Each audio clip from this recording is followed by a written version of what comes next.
நாகை மாவட்டத்தில் கொட்டி தீர்த்த கனமழை பாதிப்பு குறித்து மாவட்ட ஆட்சியர் மற்றும் மாவட்ட கண்காணிப்பு அலுவலர் தலைமையிலான குழுவினர் நேரில் பார்வையிட்டு ஆய்வு செய்து வருகின்றனர்.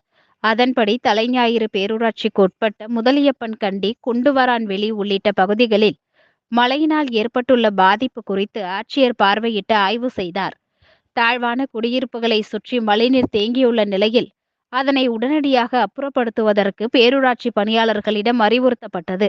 மேலும் அங்குள்ள விளைநிலங்களில் தேங்கியுள்ள மழைநீரை உடனடியாக வடிவதற்கான நடவடிக்கை மேற்கொள்ள பொதுப்பணித்துறையிடம் அறிவுறுத்தினார்.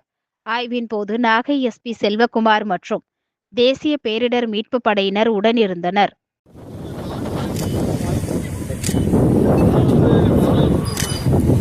தண்ணீர் இந்த ஆடு மாடுகள் டேமேஜ் ஆகிடும்.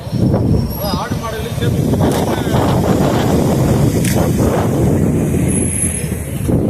இல்லை ஓட்டிட்டு போகிறது முடியாது.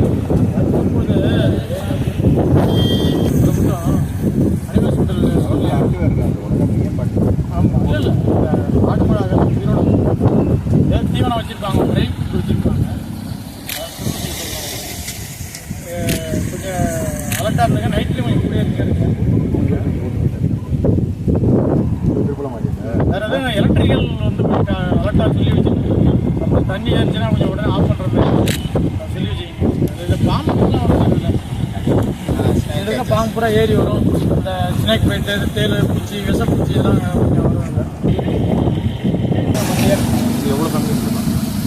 108 ஃபேமிலிஸ் சார். 189 பாப்புலேஷன். ஃபிஷரிஸ் பயன்படுத்தி